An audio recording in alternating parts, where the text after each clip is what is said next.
Et bien le bonjour à tous et bienvenue sur BIA France, la plateforme numéro 1 pour réviser votre BIA en France. Et aujourd'hui c'est parti pour un cours sur les débuts de l'aviation pour finir jusqu'au premier avion. On va voir ça ensemble dans ce petit cours qui est très important. N'oubliez pas que BIA France c'est avant tout des réseaux sociaux, nous sommes sur Instagram et TikTok principalement. C'est tous les jours des vidéos gratuites pour réviser votre BIA, répondre dans les commentaires, avoir des conseils, donc n'hésitez pas à nous suivre, les liens sont en description.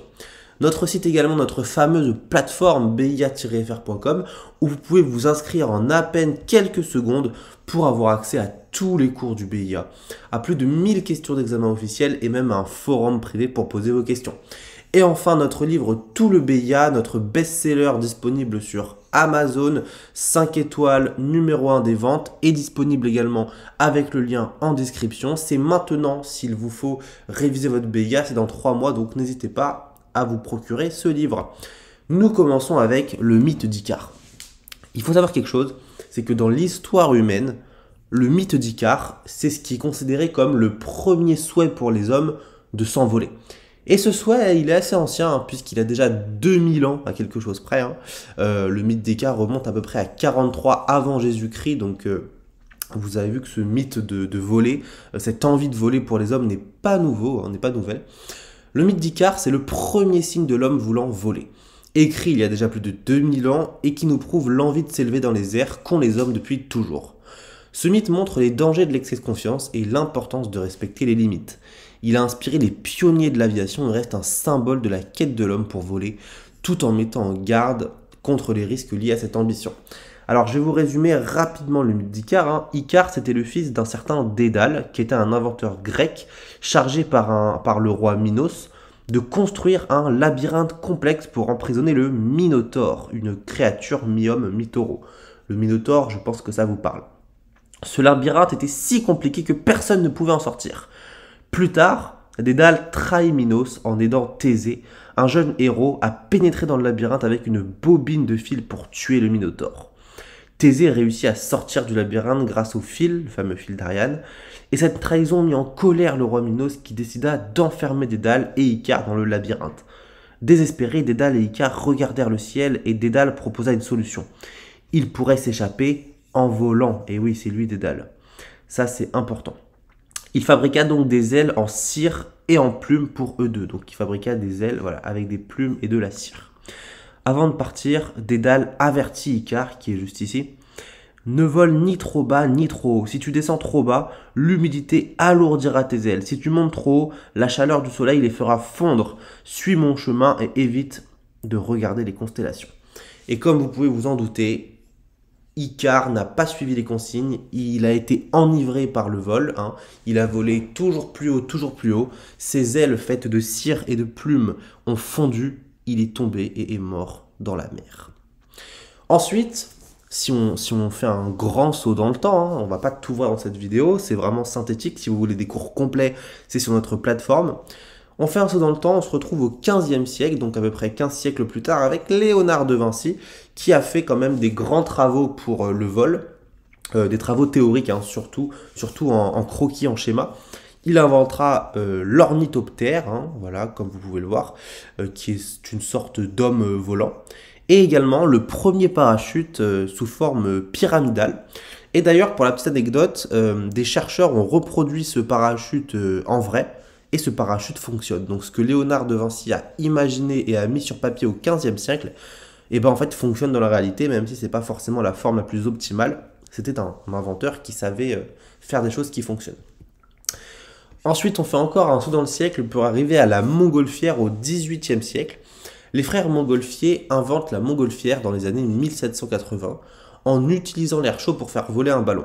Le 19 septembre 1783, le premier vol habité avec un coq, un mouton et un canard est réalisé à Versailles devant le roi Louis XVI. Le premier vol humain libre en montgolfière a lieu le 21 novembre 1783 avec Jean-François Pilâtre de Rosiers et le marquis d'Arlande à l'intérieur. Donc là on voit tout simplement une illustration. Donc le premier ballon de l'histoire c'est au XVIIIe siècle et le premier vol humain libre en montgolfière Et bien tout simplement, ça a été en 1783, c'est ce qu'il faut réaliser. Et le premier vol habité tout court, hein, c'était en 1783 également, mais devant le roi Louis XVI avec des animaux à bord. Ça, pour le BIA, c'est important. Faisons encore un saut dans le siècle pour arriver au 19e siècle et à Clément Ader. La fierté nationale pour tout Français républicain, pour tout Français patriote surtout, excusez-moi. Clément Ader, ingénieur français né en 1841 et célèbre pour ses tentatives de vol motorisées à la fin des années 1800. Bien qu'il ait prétendu avoir réalisé les premiers vols motorisés d'Aérodyne en 1890 avec ses aéronefs comme l'Éole, l'Avion 2 et l'Avion 3, aucune preuve formelle de la validité de ces vols n'a été établie. Clément Ader, si vous voulez, c'est un petit peu un personnage controversé, mais voilà ce qu'il faut retenir pour le BIA. Il aurait été celui qui a fait voler le premier avion sur quelques mètres. Mais malheureusement, il n'y a pas de preuve formelle en fait. Donc l'histoire mondiale ne l'a pas reconnu. Par contre, en France, entre Français, on aime se rappeler que voilà, c'est potentiellement un Français qui a fait voler le premier avion. D'ailleurs, c'est bien lui qui a démocratisé le mot avion. Mais c'est vrai qu'au niveau de l'histoire mondiale, ce ne sera pas forcément lui qui sera retenu. Mais n'oublions quand même pas son nom. Et oui, d'ailleurs, c'est bien lui qui a popularisé le mot avion, du latin avis, qui signifie oiseau, et du suffixe on, ou encore appareil volant imitant l'oiseau naturel. On ne sait pas forcément. Passons maintenant aux frères Wright. Alors là, voilà, là on y est. Les frères Wright, c'est eux qui ont créé et fait voler le premier avion, officiellement dans l'histoire mondiale. Ça, c'est ce qu'il faut vraiment retenir. Même s'il y a des controverses avec Clément Ader, retenez bien ça. Orville et Wilbur Wright, ingénieurs américains passionnés par la mécanique, sont reconnus pour avoir réalisé le premier vol motorisé contrôlé. À partir de 1900, ils ont effectué de nombreux vols en planeur avant de se concentrer sur le vol motorisé. Le premier vol motorisé de l'histoire leur est attribué. Le 17 septembre 1903, Orville et Wilbur Wright ont réussi à faire voler leur aéronef, le Flyer, à Kitty Hawk en Caroline du Nord. Ce vol a duré 12 secondes et a parcouru environ 36 mètres. Ce moment est considéré comme le premier vol motorisé contrôlé et soutenu d'un aéronef plus lourd que l'air. Les avancées réalisées par les frères Wright ont ouvert la voie à de nombreux développements dans l'aviation. Tada, roulement de tambour, le Flyer par les frères Wright en 1903, premier vol motorisé de l'histoire, officiellement avec photo à l'appui. Voilà. Il a volé sur quelques mètres pendant quelques secondes, mais vous avez vu de 1903 à aujourd'hui, il y a eu un tout petit peu plus qu'un siècle, à peu près 120 ans, et vous voyez où on en est aujourd'hui. Hein. C'est en 120 ans comment l'homme a explosé dans l'aviation, quoi. Donc voilà, c'est ce qu'il fallait retenir. Ce cours a été très synthétique, j'en suis conscient. Si vous voulez des cours vraiment complets, tout est sur notre plateforme. Mais voilà, ça vous a permis quand même de parcourir en quelques siècles l'histoire de l'aviation. À bientôt pour de prochaines vidéos.